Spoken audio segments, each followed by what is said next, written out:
Welcome you all to Easy English 45 Days Spoken English Challenge Day 18. The seed of every habit is a single tiny decision.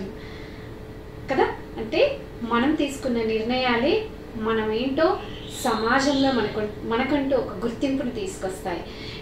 Let us discuss about the prepositions of time. Okay, so place and direction finish చేసుకున్నాము. ఇప్పుడు time గురించి తెలుసుకుందాం. టైంకి సంబంధించిన ఏ prepositions ఉన్నాయి, వాటిని ఎలా వాడాలి చూద్దాం. Let us move on to the topic. Yes, so here prepositions of time. నేను దీన్ని ఒక స్క్వేర్ ఈజీగా గుర్తుపెట్టుకోవడానికి ఒక స్క్వేర్ లాగా డ్రా చేశాను. ప్రిపోజిషన్స్ ఆఫ్ టైమ్ స్క్వేర్, ఈ డిజైన్ ని మనం ప్రిపోజిషన్స్ ఆఫ్ టైమ్ స్క్వేర్ అని అనుకోవచ్చు. సో ఇది మీరు గుర్తుపెట్టుకుంటే లైఫ్ లాంగ్ అస్సలు ప్రిపోజిషన్స్ ని మర్చిపోమన్నా మర్చిపోరు, నా గ్యారంటీ. ఓకేనండి. సో ఫస్ట్ ఆఫ్ ఆల్ ఎప్పుడు ఎందుకు వాడతాం టైం అన్నాం కదా మనం. Time, prepositions of time. Time ని మనం ఎక్కడెక్కడ క్యాలెండర్ పరంగా, క్లాక్ పరంగా కూడా మనం ఈ ప్రిపోజిషన్స్ ఆఫ్ టైం కి ఎట్, ఆన్, ఇన్ వీటిని మళ్ళీ ప్లేస్ కి కూడా వాడతాము. మీకు నా నెక్స్ట్ క్లాస్ లో ఇదే ఎట్ ని, ఇదే ఆన్ ని, ఇదే ఇన్ ని రెండు రకాలుగా అటు ప్లేస్ అండ్ డైరెక్షన్ కి ప్లస్ టైం కి ఎలా వాడొచ్చో ఇంకా డీటెయిల్ గా చెప్తాను. Yes, first I'm starting with at. At అంటే వద్దా అని మనం ప్లేస్ అండ్ డైరెక్షన్ లో నేర్చుకున్నాం. ఇక్కడ ఏంటి, టైం కి ఎలా ఉపయోగపడుతుందో నేర్చుకుంటున్నాం. సో ఎట్ని ఎక్కడెక్కడ వాడాలి, ఫస్ట్ చూడండి. స్పెసిఫిక్ టైం అంటే పర్టికులర్ టైం, ఒక టైం గురించి. నేను ఈ టైంకి మీ ఇంటికి వస్తాను, నేను ఈ టైంకి నేను కలుస్తాను, వాళ్ళు ఈ టైంకి ఎగ్జామ్ రాస్తారు. We will start our exam at 9:30 a.m. At 9:30. Okay, so at 4:30, at 5 o'clock. ఈ టైం కి, ఈ స్పెసిఫిక్ టైం కి అని మనం చెప్పినప్పుడు ఎట్ ని వాడతాం. స్పెసిఫిక్ గా ఒక టైం ని చెప్పినప్పుడు. అండ్ పర్టికులర్ టైం కూడా ఏంటి, స్పెసిఫిక్ అండ్ పర్టికులర్ రెండు ఒకటే అనుకోండి. At this moment, do you know now at this moment I am very happy అంటే ఈ మూమెంట్ కి, ఈ క్షణానికి, ఈ టైం కి I am very happy. Okay, at this moment. కొన్ని మూమెంట్స్ ఉంటాయి, we have to cherish the moments అంటాం చూడండి. సో ఆ మూమెంట్ కి, ఈ మూమెంట్ కి అని చెప్పినప్పుడు at this moment, at that moment అని మనం ఎట్ వాడతాం. తర్వాత parts of the day. Parts of the day ఏంటి, at noon, at night, at mid night. ఇక్కడ రెండు వస్తాయి. పార్ట్స్ ఆఫ్ ద డే ఎట్కి వస్తుంది, ఇన్కి వస్తుంది. మళ్ళీ కన్ఫ్యూజ్ కావద్దు, నేను అక్కడ కూడా మళ్ళీ చెప్తాను. At noon, at night, at mid night. How dare you to watch A horror movie at mid night? ఎంత ధైర్యం నీకు, ఒక హర్రర్ మూవీని మిడ్ నైట్ వాచ్ చేస్తున్నావా? At night, at mid night. I will meet you at night. Okay, so అలా మనం. తర్వాత on ఎప్పుడెప్పుడు, అది సరే. ఇంకొక చిన్న, ఇంకా బాగా గుర్తుపెట్టుకోవడానికి ఒక టిప్ చెప్తాను. ఎట్ ఏంటి, టైంకి వాడతాం. ఓకే, ఈ టైం అంతా ఇందులో ఉంటుంది, డేలో డేట్స్ లో ఉంటుంది.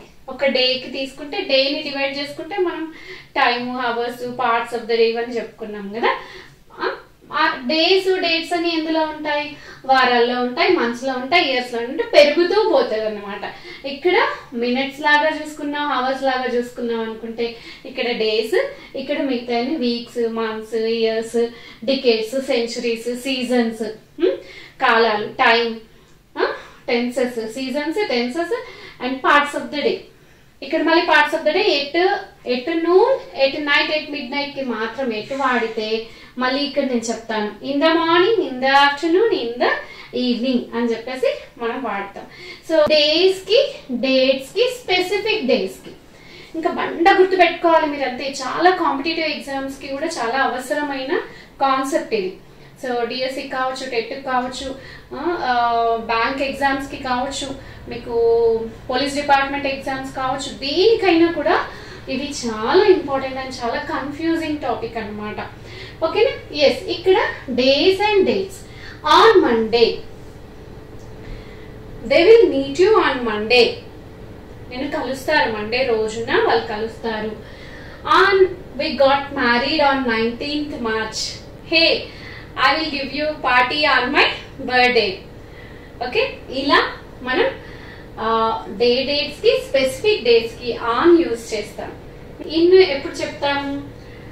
వీక్స్ కి, మంత్స్ కి, ఇయర్స్ కి, డికేడ్స్ కి, సెంచరీస్ కి, సీజన్స్ కి, టైం కి, టెన్సెస్ కి, parts of the day. Okay, so ఇప్పుడు చూడండి, ఇన్ 2 weeks నేను in 3 weeks, in 4 weeks, we are moving 2 years in 2 weeks. In the first week, ఇంకొకసారి మా ఎగ్జామ్స్ ఈ వీక్ లో ఉన్నాయి, ఫస్ట్ వీక్ లో ఉన్నాయి, సెకండ్ వీక్ లో ఉన్నాయి. In the first week, in the second week, third week, fourth week, in the fifth week ఇలా చెప్తారు. తర్వాత మంత్స్ కి చెప్పేటప్పుడు in April, in May, in January ఇలా మనం చెప్తాం. తర్వాత ఇయర్స్ చెప్పినప్పుడు in 1990, 91, 81, in 85, in 1947, we got independence in 1947 ila. So in the decades, dashabdan, in 90s, in 60s, in 70s. Okay, tarvata in the 21st century, oka century to cheppinappudu, in the 19th century, in the 20th century, in the 21st century ila manam cheptam. Tarvata seasons కి, in spring, in autumn. ఒకవేళ spring season అన్నాం అనుకోండి, in the spring season, in the autumn season దా రావాలి actually. Okay, తర్వాత time, భూత వర్తమాన భవిష్యత్ కాలంలో, అంటే పాస్ట్, ప్రజెంట్, ఫ్యూచర్ చెప్పినప్పుడు in the past, in the present, in the future ఇలా చెప్పాలి. ఆ తర్వాత పార్ట్స్ ఆఫ్ ద డే. ఇక్కడ చూడండి, in the morning, in the afternoon, in the evening ఇలా చెప్పాలి. ఇక్కడ కన్ఫ్యూజ్ కావద్దు. ఇక్కడ చూడండి, పార్ట్స్ ఆఫ్ ద డేలో at noon, at night, at mid night వచ్చినప్పుడు ఖచ్చితంగా ఎట్టే రావాలి, గుర్తుపెట్టుకోవాలి. At noon, at night, at mid night. ఇక్కడ పార్ట్స్ ఆఫ్ ద డేలో ఇన్ ఎప్పుడు వస్తుంది మరి? In the morning, in the afternoon, in the evening. ఇది గుర్తుపెట్టుకోవాలి. Okay, so at, on, in prepositions of time. మీరు ఇది కొంచెం టైం పెట్టి, మనసు పెట్టి నేర్చుకుంటే, ఫోకస్ చేసి నేర్చుకుంటే, you won't forget in your life time. Okay, so this is my guarantee. At, on, in అని ఇన్ని పర్టికులర్ సందర్భాలలో మనం ప్రిపోజిషన్స్ ఆఫ్ టైం కి మనం వాడుతాము అని నేర్చుకున్నాము. Calendar and clock. నేను మీకు ఇక్కడ ఎందుకు ఇది రెండు డ్రా చేసి మరి ఎందుకు చెప్తున్నాను అంటే, మీకు గుర్తుండాలి, క్యాలెండర్ ఈవెంట్స్ కి, టైం ఈవెంట్స్ కి, మనం టైం తో ముడిపడ్డ వాటికి, క్యాలెండర్ తో ముడిపడ్డ వాటికి ఎట్, ఆన్, ఇన్ ఈ విధంగా ఇన్ని రకాలుగా మనం యూజ్ చేయాలి. This is very very important concept regarding your competitive exams కావచ్చు, DSC, TET, police department exams, bank exams, ఇలా చాలా కాంపిటేటివ్ ఎగ్జామ్స్ కి కన్ఫ్యూజ్ చేసే కాన్సెప్ట్ ఇది, టాపిక్ ప్రిపోజిషన్స్. ఓకే, ఇది బాగా మీరు ఒకసారి గుర్తుపెట్టుకుంటే ఇంకా అసలు మర్చిపోరు. Okay, yes. మరి ఎట్, ఆన్, ఇన్నే కాకుండా ఇంకా కొన్ని ప్రిపోజిషన్స్ ఉన్నాయి, వాటిని నేను ఎక్స్ప్లెయిన్ చేస్తున్నాను చూడండి. సో బిఫోర్ అనేది మనం ప్లేస్ కి కూడా నేర్చుకున్నాం. ఇవన్నీ కూడా ప్లేస్ కి కూడా వాడతాం. ఎట్, ఆన్, ఇన్ ప్లేస్ కి కూడా వాడతాం. అండ్ ఇవి బాగా మనకి యూజ్ అయ్యేవి కాబట్టి ఇంత పర్టికులర్ గా మీకు ఒక స్క్వేర్ లాగా డ్రా చేసి డిజైన్ లాగా చెప్పాను. ఇక్కడ బిఫోర్ అనేది మనం ఎక్కడ బిఫోర్ అంటే ఏంటి, ముందు అని నేర్చుకున్నాం ప్లేసెస్ లో. ఇక్కడ కూడా ముందే కానీ టైం కి వాడతాం. ఎగ్జాంపుల్ చూస్తే మీకు అర్థమవుతుంది. They have to finish the work before lunch. వాళ్ళ పని ఎప్పుడు ఫినిష్ చేయాలి? లంచ్ కన్నా ముందు. అక్కడ ముందు అంటే ఏంటి? టైం ని, ప్లేస్ కాదు, అక్కడ టైం ని చెప్తున్నాం మనం. బిఫోర్ ముందు టైం ని యూజ్ చేసాం. అండ్ ఎగోని ఎలా వాడతాం చూడండి. I transferred 5 years ago. క్రితం. చాలా మంది ఏం పొరపాటు చేస్తారంటే ఎగోని బ్యాక్ అని రాస్తారు. 5 years బ్యాక్ ఐ ట్రాన్స్ఫర్డ్ అని చెప్తారు. అలా తప్పు. మనం క్రితం ని బ్యాక్ అని చెప్పకూడదు, ఎగో అని చెప్పాలి. I transferred 5 years ago. తర్వాత బిట్వీన్ అంటే ఇద్దరి మధ్య అని మనం నేర్చుకున్నాం ప్రిపోజిషన్స్ ఆఫ్ ప్లేస్ లో కదా, డైరెక్షన్ అండ్ ప్లేస్ లో. ఇక్కడ ఎలా వాడతాము అంటే ఇక్కడ చూడండి, doctor visits here between Wednesday and Saturday. వెనస్డేకి సాటర్డేకి మధ్య, ఇక్కడ మధ్యనే మీనింగ్, కానీ ఈ టైం, ఈ పర్టికులర్ సీజన్, ఈ పర్టికులర్ టైంలో డాక్టర్ గారు విజిట్ చేస్తారు అన్నప్పుడు బిట్వీన్. ఇది ఇక్కడ బిట్వీన్ కూడా టైంకి వాడుతున్నాం మనం. తర్వాత టిల్ అండ్ అంటిల్, ఇవి రెండు కూడా మనం టైంకి ఎలా వాడతాము అంటే చూడండి, my mom will wait for me till 5 PM. అమ్మ నా కోసం 5 PM వరకు, టిల్ వరకు వెయిట్ చేస్తారు. మరి అంటిల్ కూడా కరెక్టే కదా అని మీరు అడగొచ్చు. My mom will wait for me until I go home. ఇక్కడ ఏంటి, 5 గంటల వరకు చూసి అమ్మ ఇంకా తన పని తను చేసుకుంటారు, ఎటో వెళ్ళిపోతారేమో. కానీ అంటిల్ అని ఎప్పుడు వాడుతున్నాము, ఇంకా నేను వెళ్ళేంత వరకు అమ్మ నా కోసం వెయిట్ చేస్తుంది. లిమిటెడ్ టైం చెప్పినప్పుడు టిల్ వాడతాం. My mom will wait for me till 5 PM. 5 PM వరకే అన్నప్పుడు పర్టికులర్ టైం వరకే, లిమిటెడ్ టైం వరకే అని చెప్పినప్పుడు టిల్ వాడాము. అంటిల్ ఐ గో హోమ్, నేను ఇంటికి వెళ్ళేంత వరకే అమ్మ నా గురించి ఆగుతారు, ఇంక ఎప్పుడన్నా కానీ, అది 10 కానీ 11 కానీ 12 కానీ. సో అప్పుడు అంటిల్ వాడాం. సో ఇవ్వండి, at, on, in, before, ago, between, till, until అని ఇంకొకటి ఉంది ఆఫ్టర్. ఆఫ్టర్ అంటే ఏంటి, తర్వాత. ఇక్కడ ఎలా వాడతాము, ప్లేస్ కి వాడట్లేదు మనం. తర్వాత అంటే టైం. ఎగ్జాంపుల్ చూడండి, after the exam I will meet you.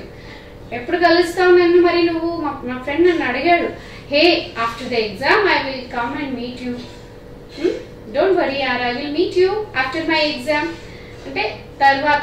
ఇక్కడ ఆఫ్టర్ అనేది మనం టైం ఫ్యాక్టర్ తో వాడుతున్నాం కాబట్టి ఆఫ్టర్, బిఫోర్, ఎగో, బిట్వీన్, టిల్, అంటిల్, ఆఫ్టర్, ఇట్లాంటివన్నీ కూడా మనము ప్రిపోజిషన్స్ ఆఫ్ టైం కి యూజ్ చేస్తాం. ఇంకొక 2 విషయాలు చూడండి. ఇక్కడ క్లాక్ లో మనం టైం ఎలా చెప్తాము, నా ఇట్ ఈస్ 5 to 7. 5 to 7 అంటే టైం ఎంత అయినట్టు అక్కడ, 6:55 PM. 5 to 7 PM అంటే ఏమన్నట్టు, 6:55 PM, 6:55 మనం ఏమంటాము, 5 to 7 అవుతుంది.